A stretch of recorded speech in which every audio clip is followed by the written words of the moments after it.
Hari Esperanto 2024 bagi dunia, bagi semua bahasa dan tanpa diskriminasi bahasa.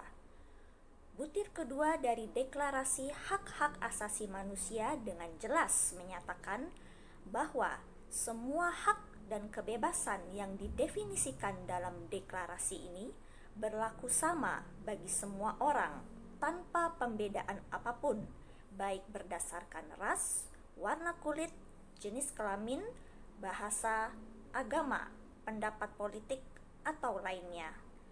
Asal-usul kebangsaan atau sosial, harta benda, kelahiran, atau status lainnya.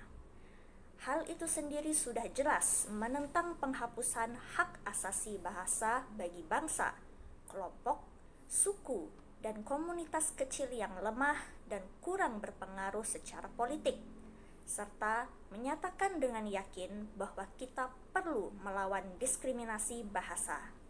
Apa itu diskriminasi bahasa? Diskriminasi bahasa terjadi setiap kali ada orang yang lebih kuat, lebih berkuasa, lebih mapan, dan lebih kaya berbicara dalam bahasanya sendiri kepada penutur bahasa lain.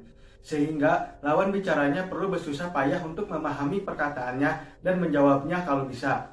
Ini berkaitan dengan perlakuan yang tidak adil pada orang lain, yang sama kunonya dengan perbudakan, perendahan terhadap perempuan, pembunuhan kaum lemah tanpa sanksi, eksploitasi ekonomi negara-negara kecil, rasisme, dan praktik-praktik dolim serupa. Namun, ada satu hal yang membedakannya dari bentuk diskriminasi lain. Diskriminasi bahasa seringkali tidak disadari oleh pelakunya dan bahkan oleh korbannya. Bahkan, PBB sendiri yang merupakan satu-satunya titik dialog yang ada di planet ini tidak sepenuhnya mengaplikasikan hal itu. Padahal Deklarasi Hak Asasi Manusia menyiratkan mengenai kesetaraan bagi semua dan hal ini dapat dipahami. PBB memiliki beberapa bahasa besar sebagai bahasa resmi. Namun nyatanya hanya menggunakan sebagian saja dari sekian banyak bahasa untuk bicara. Kemudian sebagian besar dari bahasa ini cenderung terdengar di bagian kecil di dunia. Dan sebagian kecil pula mereka yang mampu untuk memberikan tanggapannya.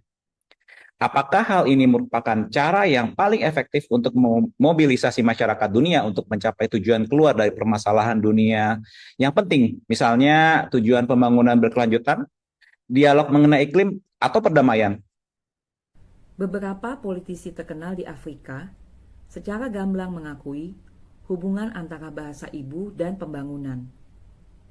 Julius Nyerere dan Nelson Mandela pernah berkata, apabila Anda berbicara dengan seseorang dalam bahasa yang ia pahami, Anda berbicara dengan kepalanya.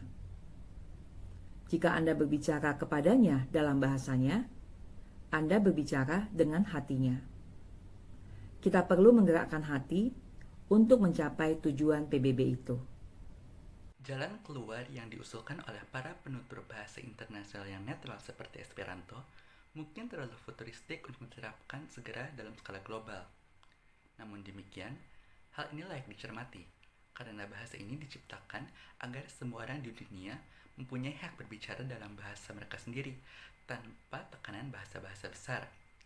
Esperanto diciptakan agar semua bahasa dapat hidup dan dialog antara kelompok bahasa yang berbeda dapat berlangsung tanpa tekanan satu sama lain, tetapi dengan cara yang setara dan tanpa diskriminasi. Dalam rangka Hari Esperanto tahun ini, tanggal 26 Juli 2024, kami tidak mengimbau Anda belajar bahasa Esperanto untuk sekedar mempelajari bahasa lain, namun untuk memahami apa itu diskriminasi bahasa, siapa yang mempraktikannya, dan bagaimana ini terjadi. Hal itulah nanti yang dapat diatasi melalui komunikasi yang setara.